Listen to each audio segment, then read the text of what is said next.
سلامتنا ببزلخم ويتخم كبراتن فتواتن تختاتلتي تግራይ ስሪ ሚዲያ ዜናታት ሰዓትኖ በፈለማ አርእስተ ዜና ድምፂ ወታደራዊ ጀት ካብ ሰዓት 5:20 ናይለይቲ ኣብ ሰማያት መቐለ ይስማዕ ከም ዝሓደረ ተገሊጹ ካብ ደባረቕ ናብ ከተማ ማይ ጸውሪ ሓድሽ ሰራዊት ኢትዮጵያ ይኣተሎ ተባሂሉ ፓርቲ ዲሞክራሲያዊ ስምረት ትግራይ ስምረት ኣብ ቀረባ መስራቲ ጉባኤ ከተካይድያ ተባሂሉ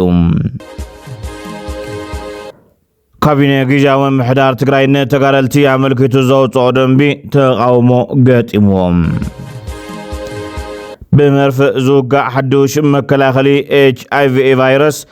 ኣብ መዓላ ክውዕል ፍቃድ ረኺቦም ሎሚ ናይዞምን ካልኦትን ዜናታት ሒዝና ቀሪብና ኣለና ናብቲ ፈላማይ ዜና ክንሰግር ድምፂ ወታደራዊ ጀት ካብ ሰዓት 5:20 ናይለይቲ ኣብ ሰማይ መቐለ ይስማዕ ከም ዝሓደረ ተገሊጹ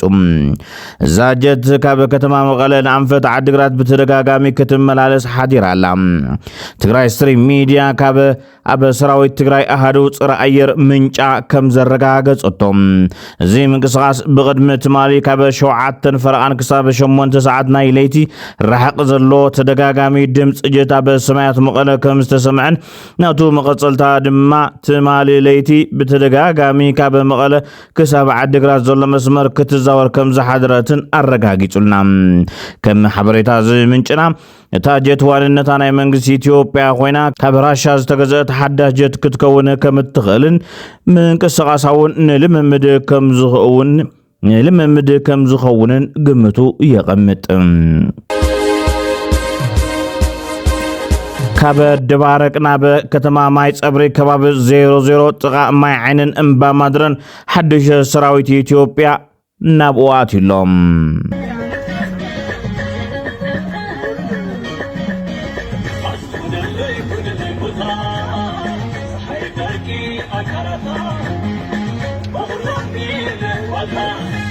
ኣብ ቀረባ እዋን ከም በሓዱሽ ሰሜን እዝ ኣብ ከባቢ ደባረቅ ማእኸሉ ገይሩ ከም ዝተጣየሸን ዋና ትኹረቱ ድማ ትግራይ ዝገበረ ከም ዝኾነን ምጽብጻብና ዝዝከር ኮይኑ እቲ ናብ ጸለምቲ ዝኣቱ ሰራዊት ኢትዮጵያ ኣብ ማይ ዓይንን ዝርከቡ ተፈናቐልቲ ካብቲ ቦታ ንኽለቁ ከም ዝኣዘዞምን ሕዚ ኣብ ከቢድ ጭንቀት ተሳጢሖም ከም ዝርከቡን ካብቲ ከባቢ ዝተረኸበ ሓበሬታ የመላኽት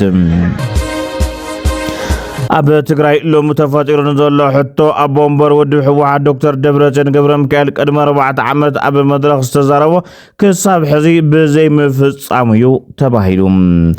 ዶክተር ደብረጽዮን ቅድሚ 4 ዓመት እንታይ ኢሉ ዝገልጽ ቪድዮ ክንእንግደኩም ትግራይ ናይ ተጋደልቲ ናይ ዝተሓለቀ ኣይክትኮን ኣይትኽእል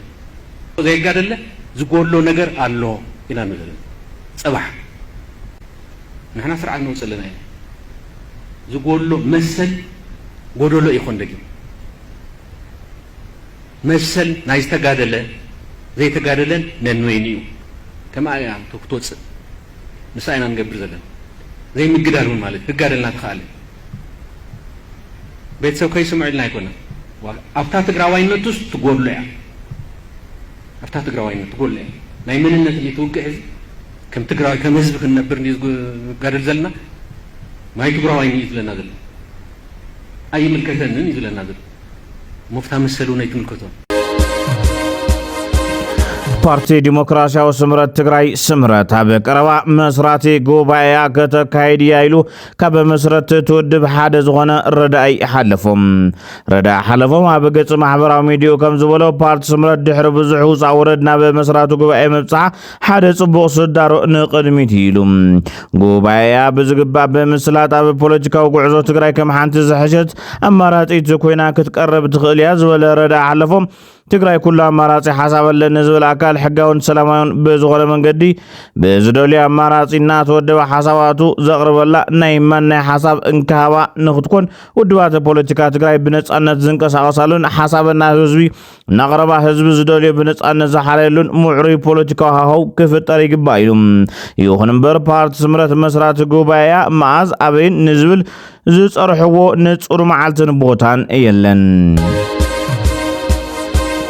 ካቢኔ ጊዜያዊ ምምሕዳር ትግራይ ነተጋደልቲ ኣመልኪቱ ዘውፅኦ ደንቢ ተቃውሞ ገጢሞም ብካቢኔ ካብ ፀደቐ ደንቢ ተጠቃምነት ዝወፀ መምርሒ ብዙሓት መሰላትን ጉባኣትን ዝሓዘ ኮይኑ ኣብ ጉዳይ መሬት ዝምልከት ክጋደል ከሎ ብቋምነት ይነብረሉ ኣብ ዝነበረ ወረዳ ወይ ከተማ ወይ ዝነበረ ጣብያ ገጠር እንተኮይኑን ናብ ዝነበረሉ ጣብያ ዝቀረበ ከተማ ንመንበሪ ገዛ መስርሕ ዝኸውን ቦታ ይረክብ ስፍሓት ቦታ መሰልን ተጠቃምነትን ኣባል ሓይሊ ፀጥታ ትግራይ ዝምልከት ድማ ካብ ጥቅምቲ 24/2013 ዓ.ም ክሳብ ሰነ 21/2013 ዓ.ም ናብ መኸተ ዝተሰለፈ ኣባል ዝረኽቦ ስፍሓት ቦታ 200 ካሬ ሜትር ይኸውን ካብ ሰነ 22/2013 ዓ.ም ክሳብ ታሕሳስ 30/2014 ዓ.ም ናብ መኸተ ዝተሰለፈ ኣባል ዝረኽቦ ስፍሓት ቦታ 175 ካሬ ሜትር ይኸውን ካብ ጥር 1/2014 ዓ.ም ክሳብ ዝደንቢ ዝጸደቐሉ እዋን ኣብ ልኡኽ ዘሎ ኣባል ዝረኽቦ ስፍሓት ቦታ 140 ካሬ ሜትር ይኸውን ዝበለት ደንቢ ኣብ መኸተ ብምስታፉ ምኽንያት መስርሒ መንበሪ ገዛ ዝተዋሃበ ኣባል እንተሃልዩ ካልኣይ ኣይወሃብን ይብል እዚ ብህፁፅ ኣኼባ ካቢነ ጊዜያዊ ምምሕዳር ዝወፀ ደንቢ ዓንቀጽ 9 ግን ተቃውሞ ገጢሞሎ እቲ ደንቢ ዝተዋሃበካ መንበሪ ምሻጥ ምልዋጥ ኣይከኣልን ዝብል ኮይኑ ኣብ ሰራዊት መወዳእታ ንዘይብሉ ማለት እውን ግዜ ገደብ ንዘይተነፀረሉ ክሳብ ዝቐፀለ ጥራሕ መንበሪ ይቕፅል እንተወፂኡ ድሕሪ 2 ወርሒ ይእገድ ዝብል ኮይኑ እዚ ነቲ ሰራዊት ትግራይ ዝሓቶ ዘሎ ሕቶ ዝምልስ ኣይኮነን እኳ ዳኣስ መሰል ዘይኮነስ ንሰራዊት እንተገልጊልካ ጥራሕ እትረኽቦ ትካወትዩ ክብሉ ተቃይሞምዎም ኣብዚ ጉዳይ ኣመልኪቱ ሓሳቡ ዝሃበ ኣሉላ ሰለሞን ናይ ሰራዊት ሕቶ ኣይፍታሕን ክብል ተሰሚዑ ሕዚ ክንፈትሐልካ ኢና ኢሎም መሬት ዶ ግዛዕ ዶ ገንዘብ ዶ ገለ ትዝብሉን ኣይፍታሕን ንምንታይ ይመስለካ እፅረት ኣይኮነን ትፀገም ተሳኢኖ ኣይኮነን ትፀገም ስለዘይ ሃዎ ኣይኮነን ትፀገም ዘረፋ እዩ ትፀገም هذا العام 8 بليون كاب 12 بليون بجت نسراويت 8 بليون مديوكا سراويت يطميتها ليو ገንዘብ ስለዚህ መደብካ አይኮነን ገንዘብ ማ 8 ቢሊዮን ይመደብ ኮሎ ቢሊዮን 8 ቢሊዮን ዝአክል ታዩ 8 ቢሊዮን ባዕሉ ይስረቅ ስለዘሎ እዩ ካብ ዘረፋ ካዞም ሰዋዚም ኮጾ ይኹን ዓርሰን ኮጥፎ ተዘይ ኮይኑ ዘረፋ ኮ ዓርሰኻ አጥፊኻ ሃዶክተ ብለት ኸልምበር ተትየ ኣብዛ ስልጣን እዚኣ ተጸኒሐ ተሕታትነ ዘምልጥ ኣብዛ ስልጣን እዚኣ ተጸኒሐ ኸኣ እንዳሰረቅኩ ሰረቅኩን ሒዛ ትቅጽል ዝኽእል እንድሕሪልካ 8 ቢሊዮን ተሪፋ 12 ቢሊዮን ብምልኣታ እንደ ይመድባት ግዜያዊ ምምሕዳር ካሊ ኢዱን ስለዘይ የለ ቆዶ ሒዞም ወስለ ዘሎ ይኻልኦ 12 ቢሊዮን ማታ ናይ ፌደራል ትምደብ በጀት እሳንዶ ይመድባ ስቲል እንዲያውም ካብታ 8 ቢሊዮን ብዝኸፈአ 4 ሕወሓት ሃገር ንኽምስረት ዝቃለስ ዘሎ ውድብ ኢሉ ደጋፊ ሕወሓት ኣረጋይ ገብረ ክርስቶስ ሕወሓት ትድግፍ ዋ كلتي ما يجاجون حوحات هاجر يدلي إبله حوحات هاجر نخمس رزقالس لنا ودو يحزي أبيلو نقالس لنا حوحات هاجر يبله سقع حزي ببوليس خمول شيء حزي مات كسر حزي أو أفتحت إثيوبيا خوينا روحان هاي تجري كرجاجز يزول إمنات نيروه هذا جن أو راح إثيوبيا هذا الرجاجز يلين تيل حوحات كالي زمكرا من قد زلوا مثلا سلذ خالي من قد تهاليو قد هاجر نتيجة خون مثل remedial secession و independence ناقون خذ لنا مثلا حوحات كاو مركي أولن حوحات السو زي قبل حوحات هاليو حوحات أيول حوحات تكال كل أنت ما أقول له ساعات نسو زي فوق الساعات بتخشى أنا قصوا عمون كنفان وميا هاجر تزيلها مدقف كذا تعتبر هاجر تزيله كسب بهوت زله نهاجر ناس نفسي هاجر تقرفس تحوحت مدقف حوحت وين يقرفن سو وين يقرفن عرفت حوحت وش زله ساعات كسب لقى رقم زوج علي قصي خط لي بعد خاط حز حوحت بقى أمرار حب برقدنا حمدو جنفر أديس أبا تأثيرهم بقرب أوان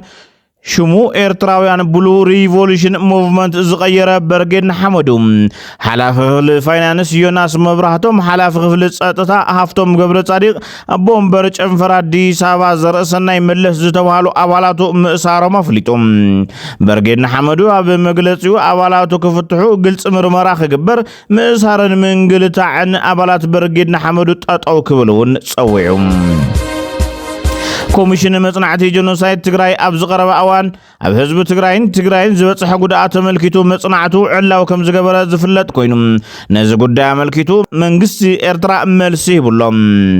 እዚ ቅዋማት መንግስቲ ኤርትራ ብምዝርጋሕ ዝፍለጥ ናሽናል ኢአር ኢንተረስት ዝተባሃለ ሚድያ ዝቀረበ ሓተታ እንሆም። ኮሚሽን መጽናዕቲ ህልቂት ትግራይ ኮሚሽን ኦፍ ኢንጁሪ ኦፍ ትግራይ ጀኖሳይድ ዝተሰመየ ስሩዕ ጉጅለ ብ15 ጥቅምቲ 2025 ኣብ ዘውፅኦም 166 ገጻት ዝሓዘለ ጸብጻብ ኩሉ ዓይነት ዝሰማዕናዮን ዘይሰማዕናዮን ናይ ሓሶት ክስታትን ስኑዕ ጭብጥታትን ተጠቂሙ ሓይልታት ምክልኻል ኤርትራ ኣብ ልዕሊ 55 ሚእታዊ ኣብ ኩናት ትግራይ ዝተፈጸመ ዓመጽ ፈጺሞም ክብል ኣስፊርዎም። እቲ ጸብጻብ ንበዓል ጉዳይ ሰራዊት ብልጽግና መከላከያ ከይተረፈ ካልኦት ተሳተፍቲ እቲ ኩናት ዳርጋ ሓራ ዘውፅእ ኮይኑ እዩ ተሰኒዑ። ዝገርም እዩ ዋላ እኳ ደረስቲ እዚ ወንጀለኛ ሰነድ ፍሉጣት እንትኾኑ ዕላማ እውን ንጹር እንትኾነ ንማለቱ ግን ቁሩብ ዋላ ኔዋህ ዘጋጊ ኣስሓኮ ዘለዎ ሓሶትን ጥቕነን እንተዝነብር ምናልባት ተግባራቶም ዝያዳ ተኣማኒ ምኾነ። እቲ ዝሕዝን ግን እዚ ፖለቲካዊ ድርኺት ዘለዎ ናይ ሓሶት ወንጀለኛ ውንጀላ ጠቐንን ተበዳሊ ብዝያዳ ህጹጽ ፍታሕ ከይረክብ መሊሱ ዝሓላልኽን ዝኾልፍን እከይ ተግባራት ምዃኑ እዩ ክብል ገሊጹዎሎም።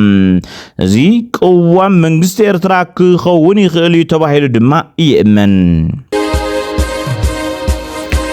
ኣብ መወዳእታ ብመርፍእ ዝወጋእ ሓዱሽ መከላኸሊ HIV ቫይረስ ኣብ መዓላ ክውዕል ብሰብ መዚ ጥዕና እንግሊዝ ፍቓድ ረኺቡ። እቲ ኣብ ምክልኻል እቲ ቫይረስ ነጥበ መቐይሮ ዝተባሃለ መድሓኒት ንፈለማ እዋን ብመንገዲ ሃገራዊ ግልጋሎት ጥዕና እንግሊዝን ዌልስን ንተጠቀምቲ ክወሃብ እዩ። እቲ መከላኸሊ ኣብ ዓመት 6 ግዜ ወይ ኣብ ነፍሲ ወከፍ 2 ወርሒ ዝውሰድ ኮይኑ ኣምሳያ ናይቲ መዓልታዊ ዝውሰድ መከላኸሊ ኪኒን ናይቲ ቫይረስ እዩ። ክኢላታት ከም ዝብልዎ እቲ ኮፕተር ግራቪር ዝተባሃለ መከላኸሊ ነቲ እንግሊዝ ዘውፅኦቶ መልከፍቲ HIV ኤድስ ኣብ 2030 ንምጥፋእ ዝዓለመ ውጥን ክሕግዝ ትፅቢት ተገይሩሎም። ኣብ መወዳእታ ናይዚ ዓመት ድማ ብኽቡር ዋጋ ከም ዝዝርጋሕን ካብ 2027 ኣቆጻጽራ ፈረንጂ ጀሚሩ ግን ኣብ ትሑትን ማእኸላይን እቶት ዘለዎን 120 ሃገራት ብርትዓዊ ዋጋ ክዝርጋሕ ትፅቢት ይግበረሉ። ክብራትን ፍትዋትን ተኸታተልቲ ትግራይ ስትሪም ሚድያ ዜናታት ሰዓት ዞም ተኸታተልኩሞም ይመስሉ ነይሮም። በትሕዝቶናን ኣቀራርባናን ተፈቲኹምና ሰብስክራይብ ብምግባር ሕለፉ። ሰላም ንህዝቢ ትግራይ፣ ሰላም ንኹሉ ወዲ ሰብ።